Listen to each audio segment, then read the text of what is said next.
Hello, and welcome to Over-Architected with Nick and Holly, where this month we quit. That's right. We had enough of Databricks and we've decided, why should we pay all this money for Databricks when in fact we could do an open source version completely for free. So we've sent those emails, we've burned those bridges, we're not being invited back. And so now we're in the scenario where we need a platform to be able to do DevRel stuff about.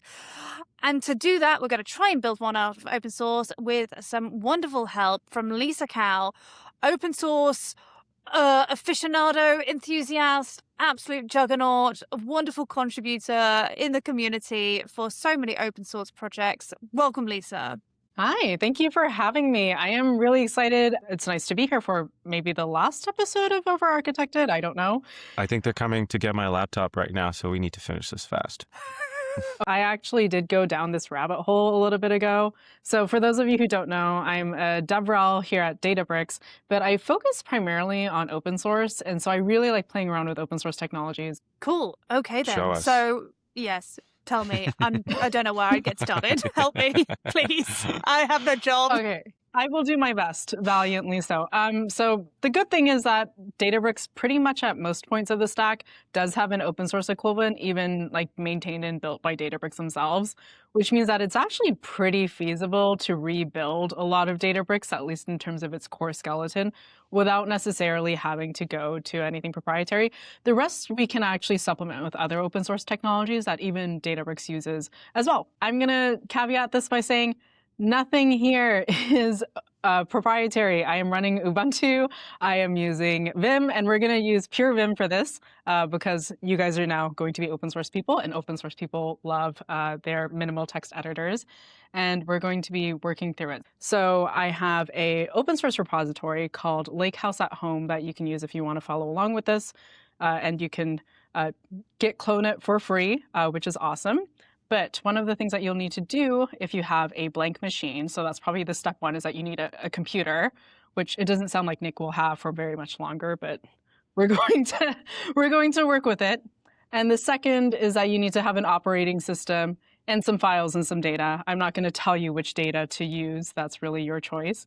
But what you will need is an object store. There's a couple of different open source options that you can use here. The first is either Mint.io or SeaweedFS. I'm using SeaweedFS, which is S3 compatible. I'm already scared. Yeah. I like how you started with the real basics of, Holly, you need a computer, which I got to say. You need a computer. I'm just going to show really quickly what this repository looks like currently. So we have a bunch of our DAGs, we have our configuration files, our data, demos. Docker is going to probably be your best friend here, especially if you're running a lot of open source technologies. It helps manage a lot of different dependencies that you'll have. And also you'll need to actually download the source code for a lot of this, which will oftentimes come in a jar file, especially if you're working with a lot of Java. And then we're going to look at some of also these different services. Is that too mismatched, Holly? Do you want me to slow this down so that we just walk through it? No, this is fine. All I'm thinking is, oh my goodness, I've not used Docker in years. And now I'm going to have to reuse it again. So this is you're like deploying the whole platform here. This is everything. I'm seeing a lot of words. Why do you think I was so freaked out yesterday? But yes. So yes, I'm deploying the entire platform. I actually have all of these different services running. So I built a CLI tool around this called Lakehouse, and this is just the output of Lakehouse status. And you can see that all of these different services run on different ports on my machine, and you can test how they're connecting to each other. So networking is a really big part of data engineering, actually, because you have so many different services that need to connect to each other. So we see that the Airflow web server here is not working or live. So if we look at the rest of this, we have our Terraform recipes, we have our Docker Compose files, we have our jar files, we have different schemas and scripts and data. And if we look at the different Docker Compose files themselves, we can see exactly what goes in here. In this case, for Spark 4.1, we have it pulled from the Spark image. So if I take a look at the rest of these, you don't need to know all of these. I already have them figured out. And most of the open source projects that you work with will already provide you a Docker container. I'm sure you're feeling the open source now. I'm feeling it. Confused. I'd like to does open source come with like a nice UI? So that I can just... I'm feeling it. I'm not seeing it. So again, yes, but UI is not really like an open sourcey type strength, Okay. which is why a lot of the services you use have nice UIs around them, including Databricks. But as I was showing there, we need to connect to a lot of these different services together really quickly, including like different credential files and configurations, which we'll get into later. So wait, I have some questions before we move on. So sorry, that's just like a config that runs in the background. There's not a lot that like I need to set up because there was a lot of words that you said there, which I kind of know what they are in passing. Do I Let me know? run into this. Let me start like saying this very simply. A lot of these projects are built independently of each other. And so oftentimes there's a lot of work in between that requires glue, right? Sorry, as in code glue, not AWS glue, right? Yes, as in code glue. And I'll show this in a little bit too, but oftentimes, say if you're running like the newest version of Apache Iceberg, like 1.10, that has different dependencies that maybe don't work with the different Spark versions that you're running, which maybe don't work with the different S3 versions that you're running or Hadoop versions that you're running, that maybe don't work with the different Kafka versions that you're running. And so oftentimes you'll need to have dedicated jars that are just meant to connect two services together or pick and choose between your dependencies. Yeah, I understood that. So I have this script here that shows us how Seaweed works. So if you're running Seaweed, anything that's S3 compatible will work with Seaweed. It just provides you an object store where you can have like your same buckets and things like that, same S3 compatibility, just on a local system instead. Nothing too crazy running on my system. You can scale this out, of course, depending on what kind of resources you have. And we can also take a look at some of the Parquet files that I have stored here. So this is in my bucket Lakehouse, and we have all these Parquet files, which is pretty straightforward. Ignore that error. I do, and it seems to work fine. That is the key of open source. Yeah. But essentially, through Seaweed, you can actually hook it in and actually use then Spark to set up Iceberg. So we'll get into this a little bit in terms of what actually is required to set up Iceberg. Essentially, if you have a bunch of Parquet files, those are just the columnar files, right? You still need the metadata around it to actually make it a table. And that's where Iceberg comes in. And there's a lot of different other table formats you can run to too, like Delta Lake, for instance. Delta Lake is really good as well. It really depends on what your flavor is. Both are very similar, and we can definitely get into that in a little bit more. So are there any questions that I can answer while we're running through this? Nick, I think at some point you and I are going to have to start diagramming to say how are we going to stick all of this together because I am not a CLI person. So What do we? Yeah, catch us up. What are you showing us now? So you have your object store now, you have your buckets, and then you now have a bunch of Parquet files that you're throwing in there, right? So that's your raw data. Typically, an engine can just read directly the Parquet files, but it's a little bit messy because, well, you don't really have any metadata. You might have different locking issues, things like that. And so Iceberg provides a metadata layer on top of this. What it'll provide are the metadata files and layers that engines can natively understand.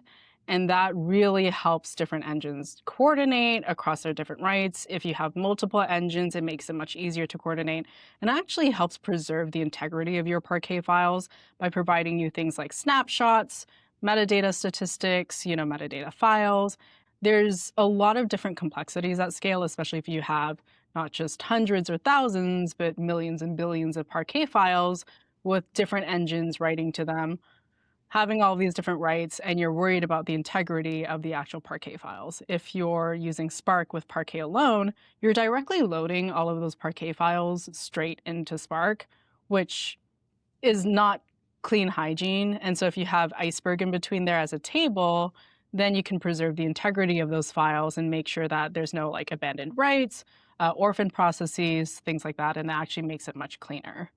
There's a lot of different options if you're coming from, say, the Delta world for this. So the first is that you can use something called the Delta kernel to ensure that your engine, so to explain, the Delta kernel is an open source project that is a Rust native and embedded library that you can actually embed within your different engines to be able to understand the Delta protocol natively, which is very similar to how compatibility works with different engines when it comes to the Iceberg REST protocol.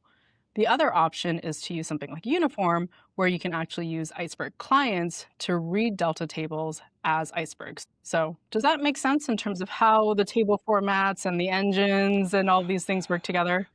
Yeah, I mean, we've done a lot of Iceberg and Delta stuff as part of Databricks anyway, so I'm kind of familiar with like what a lot of the kind of what the features are kind of on the box or like on the marketing. I guess from a open source perspective, maybe something I'd not considered is if we've got multiple engines doing different things. So if we've got Spark doing something, and then we've got Flink doing something, and then we've got something else doing something, ensuring that they all work together is probably something that has been obfuscated away in Databricks, but in open source land, you have to think a lot more about. All right, let's pause. I'm taking a note from Holly. We should start drawing something because my head can't fit all this. Yeah, we have a seaweed. Seaweed's getting a huge push from us. This is just like a random choice. Like this is the first thing that we said, So my storage is this going in perfect, here? perfect. Throw it in there. Done. I love it. This is good. Good job. Throw another one. Let's copy this, copy that. Min.io. Min.io. Is that right?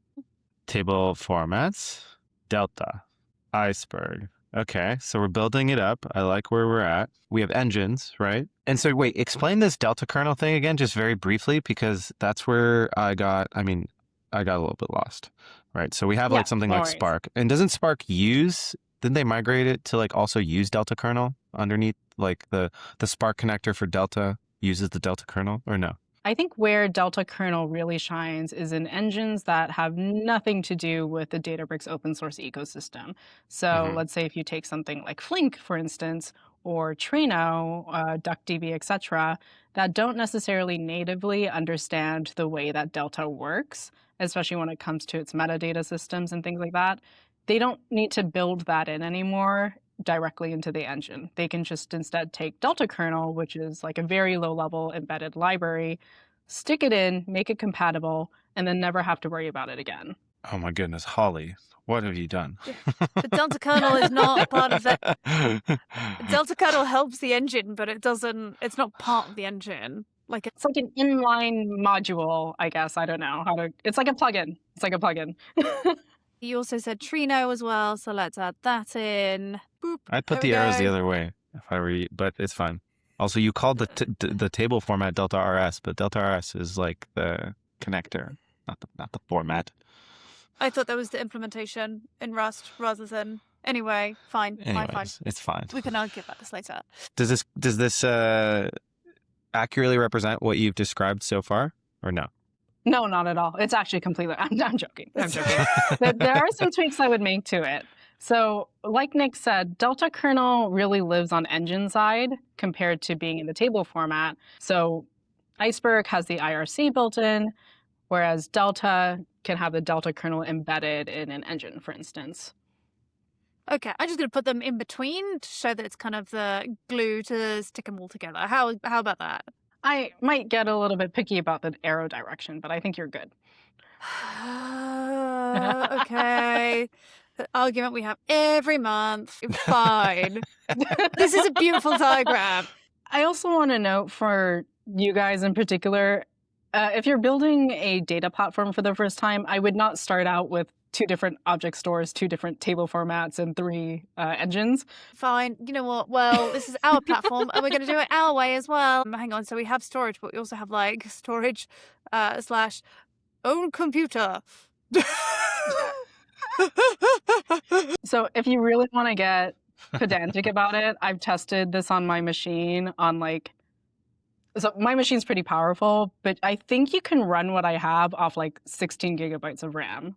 Setting the stage, realistically, the only reason you'd want to run it on your machine is simply to emulate what it would be like at scale, right? Because like there's really no reason to set any of this up for a single machine. Or is there?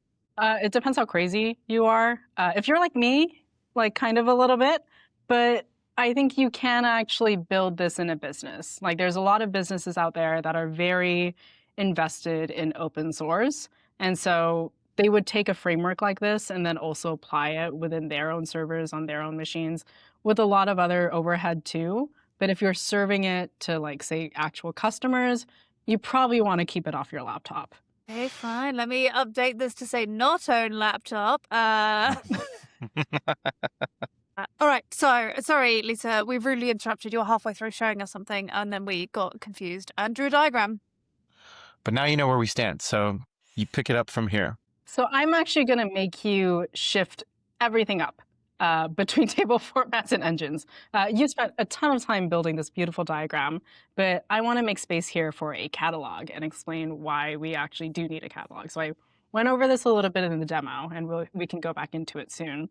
But generally speaking, like I said before, you didn't want your engines directly reading Parquet. So now you have them reading the table formats. And now you have every single engine here configured to read the table format separately. We're going to simplify this by adding an actual dedicated catalog implementation. In this case, we're going to use UC OSS, which is the Unity Catalog open source version. A catalog in this case will provide a unified interface for our engines, but it will provide us something that's really important, especially if you don't want to get sued in your new business endeavor, which is data governance. So a catalog will help broker and manage and tag all of your different tables here, and then actually control what queries can access which data as well. I may have been overly ambitious and just wrote Unity catalog. Are there other catalogs that we should consider? Or is Unity the one and only? Catalogs vary quite widely in terms of implementation.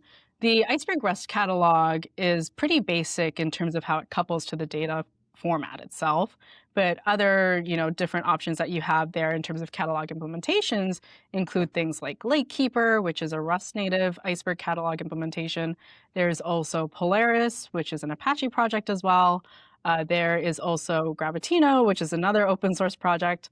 And catalogs over time have really changed its definition. So we're talking about specifically catalogs for open table formats, but other governance catalogs like Informatica or Colibra, Data Hub, those are all examples of catalogs that kind of predate or at least extend around the Iceberg ecosystem. One of the things that a catalog does is that it actually can coordinate different commits. So this is something that was introduced in the recent version of Unity Catalog OSS. So the reason why this is so important is because you might have Spark and Flink both writing to the same table underneath. And this can kind of happen in parallel, but all of those changes or all of the metadata files that might be generated as a result of that might differ from each other, creating a really messy situation. And you might just not know what your source of truth is. You might also want to just, in general, account for more concurrency. So something that Unity Catalog can do now is actually commit coordination. So if you have multiple engines committing and querying the same data set, what Unity Catalog will do is take those commits, serialize them, and then act as the writer in that case directly to the actual table format. This is also really cool because Unity Catalog also does the credential vending. If you're not using a catalog, these credentials are often hard-coded into the engine itself. And it's just sort of like, okay, whatever this object store is, you can access all of it as this engine, which is not super scalable over time. And you might over-permit something to access things that you don't want to. So instead, what Unity Catalog does in this case, and many other catalogs do this as well, is that it will actually provide temporary credentials to the engine for that single query, so that then you don't have to worry about it at all. Does that make sense? It's overwhelming. Yeah, there's a lot of decisions we got to make. I'm used to just clicking on a thing and then a box comes up saying credentials, and then you just do some stuff and then hope for the best. It is really complicated, especially when you have like a ton of engines, a ton of users. But again, unless you have really strong vertical integration with your governance, a single catalog's not going to be able to do it all without needing like extra workarounds or just like extensibility around it. And when you keep saying vertical integration, do you mean like vertical across all our boxes here, there? Or does vertical integration mean something different? It does mean across all these boxes, but there's a lot of boxes that aren't included in this. So if I want to look only at the lineage between like Delta tables or Iceberg tables here, and see like how a table has transformed over time. That is pretty straightforward, but I might have like a Tableau service or an Excel sheet somewhere that also has data transformations that occurs that is not tracked in any sort of way. And that lineage is completely lost unless I do this like manual work of like actually building the code in between that.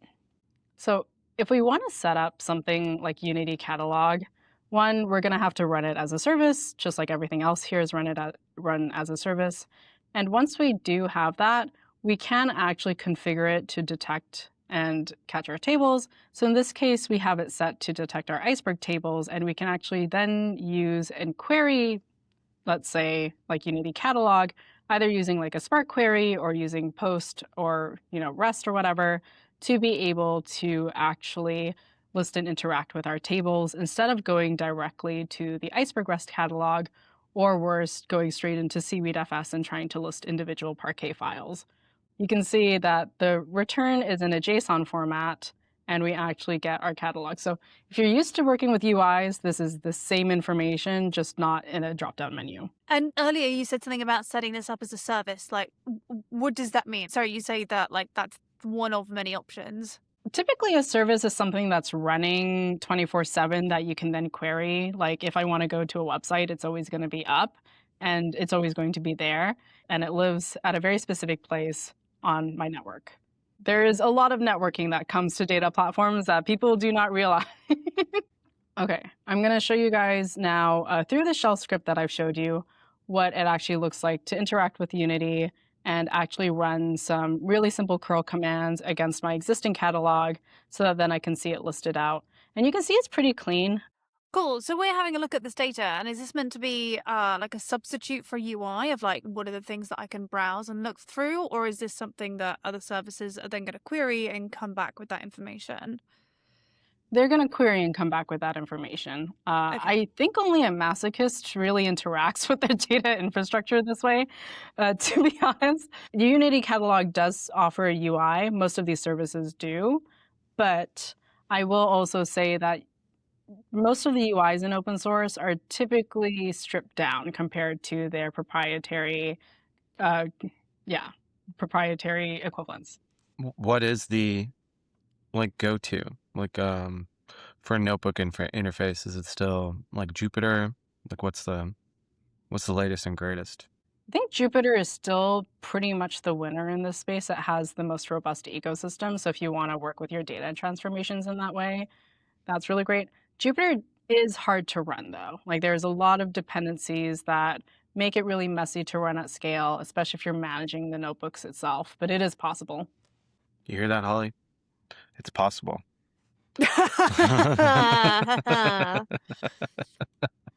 Looks like we're a Jupyter clan now. Okay, so one of the things that I want to go over really quickly is actually how to set things up in Spark. So this is probably one of the things that is really complicated for anybody running open source Spark and has never had to deal with it before. So Spark has a lot of configuration files that makes it really hard to actually understand what is going on. And the way that Spark understands whether or not you're using an iceberg REST catalog or Unity, how it has all these different credentials, is through these configuration files. So you can see that there's Hadoop configurations with S3.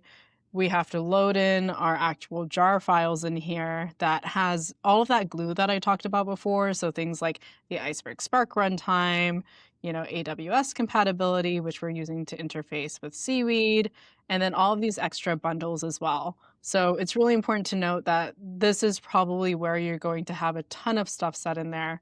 I have it with my Docker container so that my Spark versions know which configurations to pull from.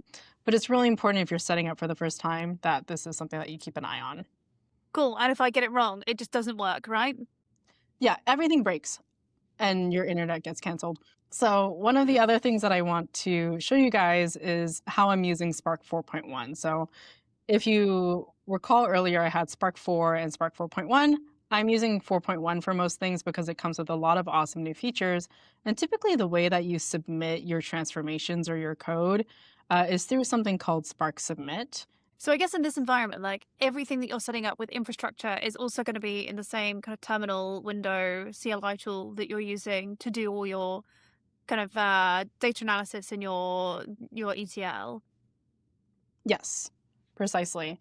And so all of this runs on my home system right now, but the Spark is up, everything else is up just in terms of services on my machine. And it's exactly the same as what you would use in like a cloud system. It's just where it lives instead. Sure, but if I had a bunch of users and I didn't want them to see all of this stuff in the background, I'd have to figure out a way to make that happen. So this is a really great segue into our next part, which is if you're actually planning to build out a platform or if you're trying to scale out your actual cluster, this is all single node, which is pretty overbearing. But again, like Holly said, you're going to probably have many different users. In that case, I would really recommend using Spark Connect. So Spark Connect allows you to have lightweight clients that users can interact with Spark on their local machines or wherever they are. And then you manage a larger Spark cluster, and then they just submit jobs to that. And there's a very easily ensured compatibility between the two in terms of protocols. It's very simple to set up. You can use either PySpark to download it, or if you want to, you can even just download the client itself. And it's really straightforward. And we can get into what some of that code looks like really quickly. And you can see me moving through these directories that don't exist. Oftentimes on Databricks, you will not have this issue. Yeah, I was gonna say either you're like really overestimating my skills, or you're delusional on how well I can do all this stuff. I think it's much easier once you get the hang of it, especially with AI these days. You can actually do a lot of this glue work and debug more easily. But this used to be a really tough thing to do, especially back in the day. The fact that we have it running on a laptop now is pretty, insane. With Spark Connect, what you're going to be able to do is, again, submit jobs to like a remote instance of Spark. And it's really nice because the dependencies, like all of that configuration and all of those jars and things like that that I showed before, your client actually doesn't have to worry about any of that if you're using Spark Connect, which is much easier. But if we look into how actually Spark Connect works, we have our localhost here, which is where the remote is set, and you're going to see it denoted by the SC namespace. And then we're actually going to be able to show you some different ways to submit Spark jobs. So again, because I have a Docker container running Spark, a lot of these commands seem more scary than they are, but we're going to be able to create our Spark session here. And then I'm going to show you really quickly how to actually submit a job and get some data out of it. We see here that we have a Spark Connect demo that's written now, and we have our Spark SQL queries, and we're actually going to submit them through Connect, and we can see the output of these tables. So it's pretty straightforward to run. I would not, again, recommend running it locally on your own machine, but, to each their own. Yeah, so I think we've got a few things missing from our architecture diagram in terms of where to actually run this stuff. Like we've got some storage here, but what we don't have is any clusters or anything set up like that. Where does this cluster live? Sorry, you mentioned kind of like Kubernetes, but like where? So a cluster is just a collection of machines. So technically it's somewhere on the network. I think that's fine. Okay. I guess it only applies to Spark, not Flink and Trino, but that's okay. There's no way we can make it look pretty, I think, at this point. So that's okay. It will only get messier as time goes on. And so, sorry, what were you suggesting? To have Spark Connect like this, and then have we put a cluster. Is this what you meant? Like, I'm so confused. That does look like a cluster of something. Rude. What we can do is put Jupyter notebooks down and actually have Spark Connect in the Jupyter notebook. And the reason why I say this is because the way that you install Spark Connect, at least if you're on Python, is by installing the Python package. And in the notebook as well as where you identify where you're going to submit it in your Spark session code. Okay, then. So all right, maybe then cluster can be above even higher. I think we can just remove cluster, honestly. Let's just pretend we've compute ephemeral, just available via Kubernetes somewhere or whatever. Sure. Okay. Yeah. That happens magically. I like that it just says CLI. Yeah. I just need something that's going to remind me that this is what I'm going to spend my time looking at, and I've just kissed goodbye to a lovely little UI that I'm used to. Just to review for everybody, because I know that this is getting complicated to say the least, and it's only going to get more complicated in a little bit. If you're running Spark Connect compared to normal Spark, so normal Spark will have your code in your notebook, and then it'll also have, your actual Spark implementation / engine, which is like your JVM, and then all the drivers.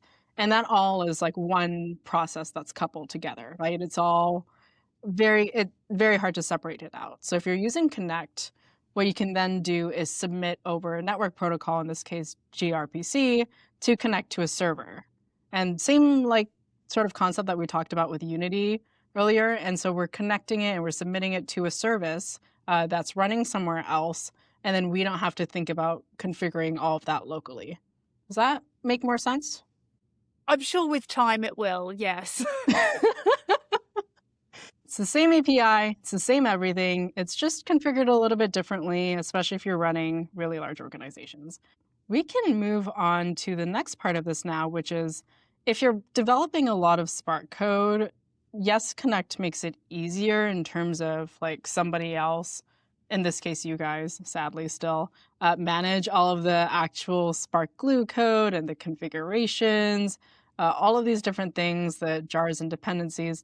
But there's also a lot of issues that often come up with Spark code itself in terms of the way that you actually set up your Spark session, the way that you handle parallelization, the way that you handle retries. There's a lot of sort of code that goes around the transformation itself, which if you guys end up having customers, God forbid, you will eventually need them to be able to run things in a way that's as foolproof as possible, which is why I recommend Spark 4.1, because it comes with something called Spark Declarative Pipelines. Well, I guess we're used to STP from a Databricks perspective.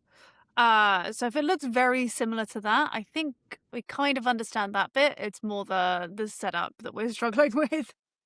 Okay, cool. That's awesome to hear.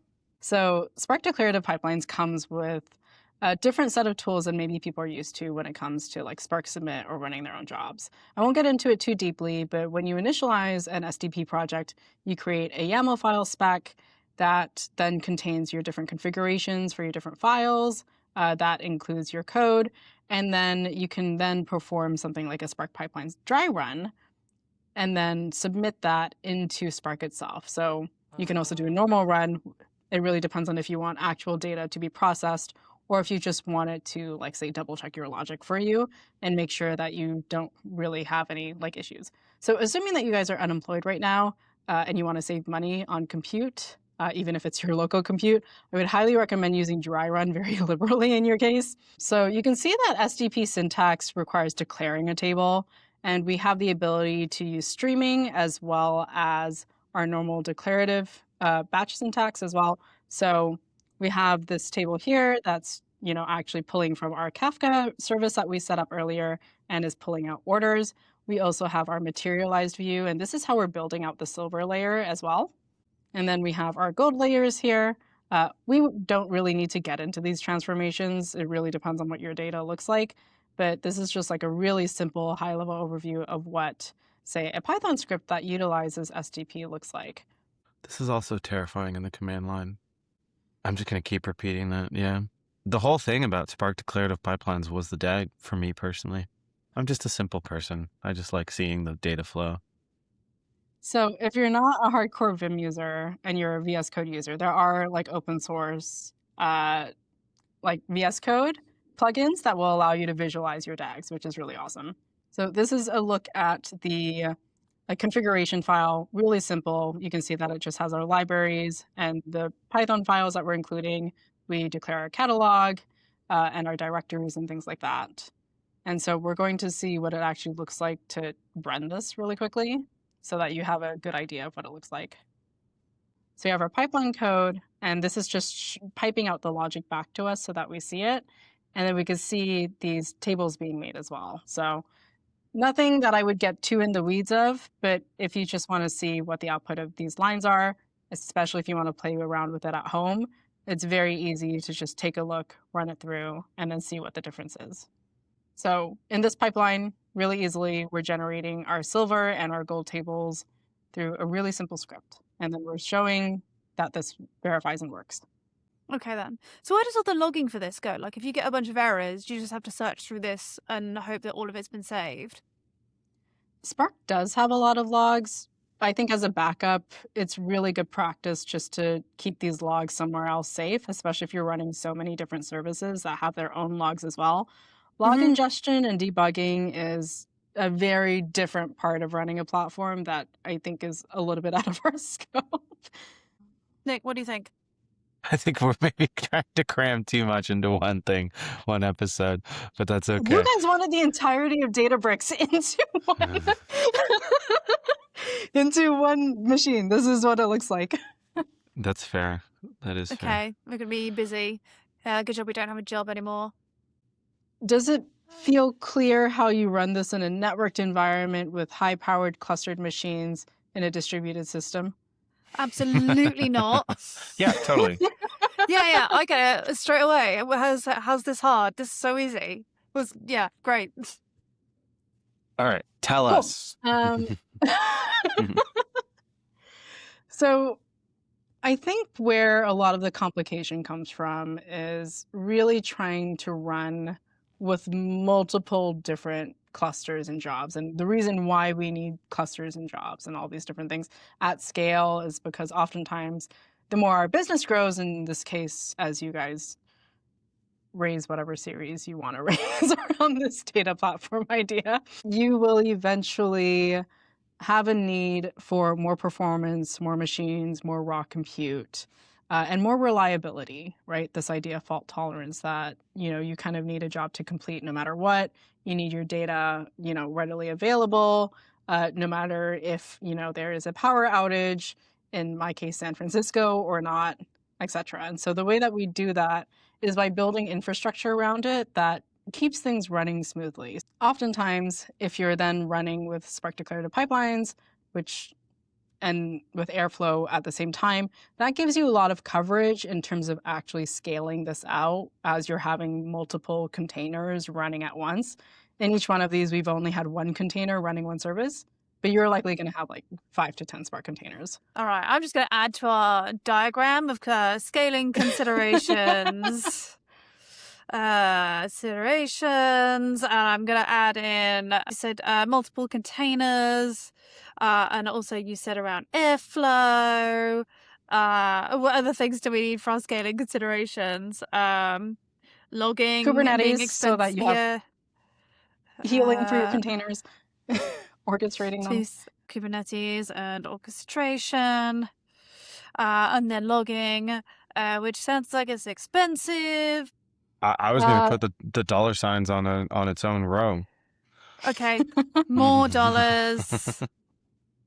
Excellent for infra and our impending breakdowns as we realize that we can't do this. I would also add, you're going to need more computers. More computers. Cool. It sounds like you guys have everything you need. This consulting session, I'm going to charge about $5 million for. I'll take it in stock, don't worry. But yeah, we'll give you equity. It's fine. Yeah. All right. Are we ready to wrap up? Nick, what do you think of our architecture? 5? I don't know. It could be 0. It could be 10. It could be 5. I'm going to give it 5. I think we could always just git clone Lakehouse at home, and that's like half of it. I feel like buried the lead there. Lisa already did the work.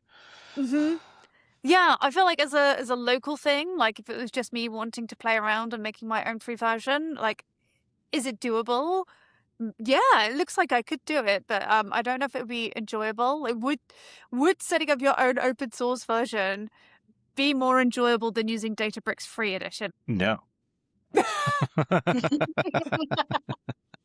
I mean, if you're going to do the Databricks comparison, then, we have serverless Postgres apps. I mean, it's not even close to being in comparison. This is like maybe Databricks circa 5 years ago, so to speak, in terms of like platform capability. The features are, of course, all like there's a bunch of modern stuff that's recent, but like as a platform, this is like it's 50% of the way there. Yeah, it doesn't even have its own agent, I have to bring my own. But having said which, you do have a lot of the interrupt there as well. So if you wanted to switch between, I think it's good if you want that flexibility, right? Like if you want to switch between, Spark or Trino or DuckDB or whatever, it does give you the feasibility to be able to do that, which you probably wouldn't have if you were using Databricks Free Edition. But yeah, Nick, I think we've got to go beg for our jobs back, don't you? Yeah. Yeah. All right then. Maybe too late. All right then. That is it for this month. Thank you very much for watching all of this. What do you think when you see this? Is this something that you want to give a go as a bit of a pet project? Is this something that you would reasonably set up by yourself? Definitely remember to go and check out Lisa's repo. We'll put that in a link down below. Until then, we need to go get our jobs back, and maybe we'll see you next month with some more Databricks features. Maybe. All right. Thank you so much, everyone. Thank you so much, Lisa, for joining us and doing this consulting. Bye. Bye. Bye. Say bye, Lisa. Bye.